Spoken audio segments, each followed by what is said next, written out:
Mulai hari ini dan seterusnya akan sering bertemu terkait dengan pemberitaan-pemberitaan seputar COVID-19. Oleh karena itu, mari sebelum kita mengawali, kita buat kesepahaman dulu supaya frekuensi kita sama. Sehingga pertemuan ini akan efektif, efisien, sehingga diskusi dan pertanyaan itu tidak membulet itu ya, balik lagi seperti itu ya. Saya akan mengawali dulu dengan terminologi yang akan kita gunakan mulai sekarang dan seterusnya. Yang pertama, terminologi orang dalam pemantauan. Ini kita samakan dulu ya. Orang dalam pemantauan adalah semua orang yang masuk ke wilayah negara kita, apakah dia WNI atau WNA yang berasal dari negara yang sudah diyakini terjadi penularan manusia ke manusia. Di negara asalnya itu penularan dari manusia ke manusia, dia datang ke Indonesia, maka orang ini akan kita masukkan dalam kategori orang dalam pemantauan. Contohnya misalnya datang dari Cina, dari Tiongkok, itu pasti di sana.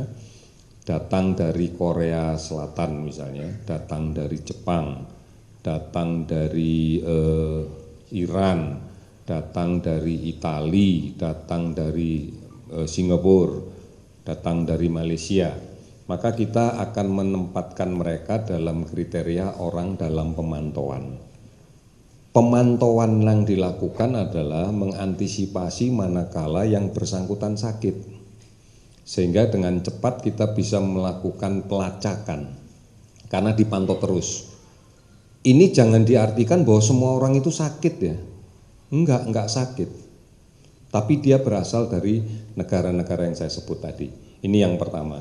Kemudian yang kedua, manakala orang dalam pemantauan ini mengalami sakit, seperti di Indonesia, dan mengalami sakit yang gejalanya adalah mengarah ke influenza sedang sampai berat, misalnya batuk, pilek misalnya, demam, gangguan nafas, maka ini akan langsung secara khusus kita jadikan pasien dalam pengawasan. Artinya orang ini harus dirawat. Karena dia dirawat, jadilah dia pasien. Kenapa dalam pengawasan? Karena dia berasal dari negara yang tadi penularan orang ke orang sangat diyakini. Maka dia menjadi pasien dalam pengawasan. Nah, pasien dalam pengawasan belum tentu suspek. Apabila pasien dalam pengawasan ini, tentunya kita akan isolasi dia. Apabila kemudian pasien dalam pengawasan ini ada keyakinan memiliki riwayat kontak dengan orang lain yang sudah confirm positif. Jadi pada saat dirawat kita tanya, apakah sebelumnya Anda pernah ketemu deket ya sama orang yang kemudian orang itu sekarang dikonfirmasi positif COVID-19. Kalau dia mengatakan iya dan kita yakini, maka dia akan menjadi suspek. Urut-urutannya begitu kita sudah menyatakan suspek, maka kita harus melakukan pemeriksaan spesimennya. Pemeriksaan spesimen itu diambil dari dinding belakang hidung. Jadi teknisnya itu seperti ada cotton bud tapi panjang gitu ya, dimasukkan di hidung terus sampai mentok, diukrek diambil, kemudian diambil, terus kemudian diambil lagi dari mulut terus sampai mentok ke belakang, diusap diambil, dan kemudian di rumah sakit rujukan diambil dengan bronkoskopi, ada alat yang dimasukkan ke dalam saluran nafas di sini sampai ke arah paru-parunya bawah, diambil sedikit cairannya dikeluarkan lagi. Ini yang disebut dengan spesimen. Nah, spesimen ini kita bawa ke laboratorium untuk diperiksa. Ada dua metode yang kita gunakan di dalam pemeriksaan ini. Ada metode cepat yang kita sebut sebagai PCR. Itu kita lakukan dengan metode cepat. Itu dalam waktu 24 jam sudah selesai hasilnya. Atau metode yang satu lagi dengan genome sequencing, itu butuh waktu 3 hari baru selesai. Nah, kelebihan dan kekurangannya kalau CPR itu cepat periksanya dan kita bisa tahu positif atau tidak, gitu aja. Tapi kalau genome sequencing karena kita periksa virus, maka kita akan bisa tahu virus selain corona.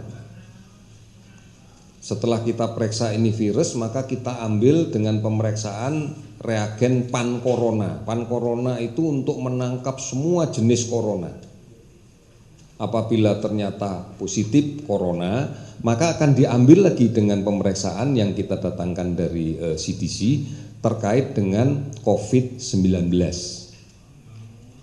Nah, dengan pemeriksaan genome sequencing kita akan tahu virus yang lain manakala coronanya negatif. Corona negatif kita cari lagi, oh ternyata ketemu H1N1 misalnya. Tapi kalau dengan PCR enggak bisa. Kalau dia negatif COVID-19 ya berarti sudah titik, kita nggak tahu yang lainnya apa nggak tahu. Dua-duanya ini kita gunakan. Nah, urut-urutan tadi orang dalam pemantauan, kemudian pasien dalam pengawasan, kemudian suspek, kemudian diperiksa untuk menentukan confirm positif atau enggaknya, ini standar. Di dalam rangka meningkatkan kewaspadaan kita, maka standar ini kita turunkan sehingga kita tidak menunggu menjadi suspek. Semua pasien dalam pengawasan langsung kita periksa. Jadi kita majukan dalam rangka untuk menemukan secara cepat.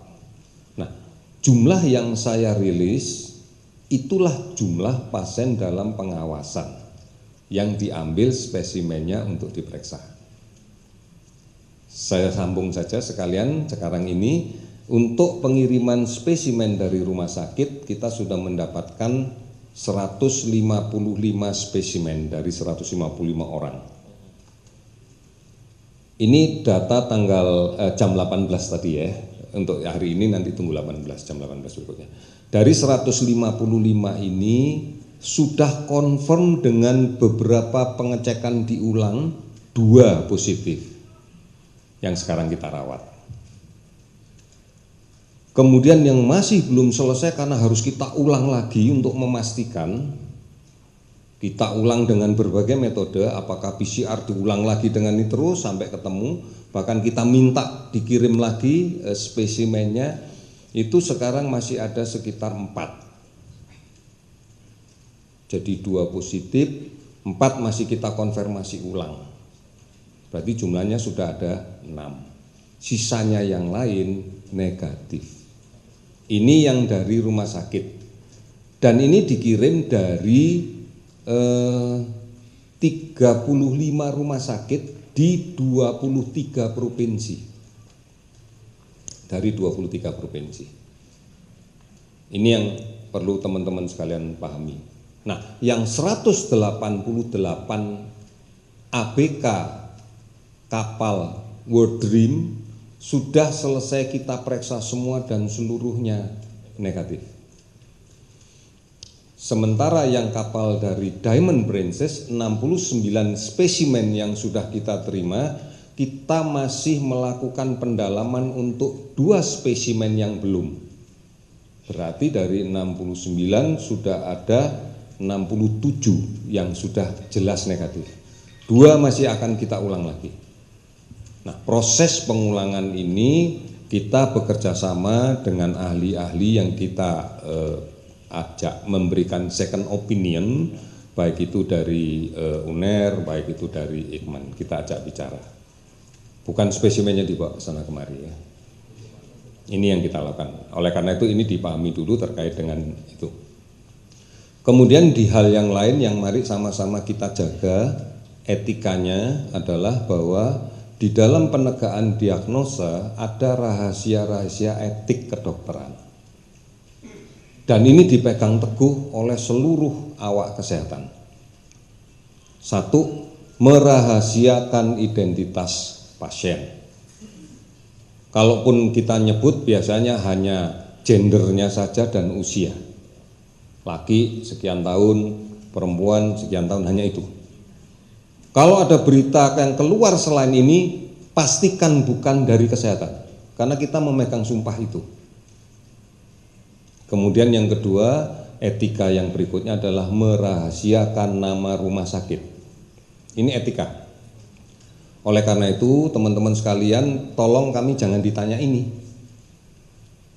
Tolong kami jangan ditanya ini. Kalau Anda tahu, silahkan. Tidak tahu dari mana, silahkan.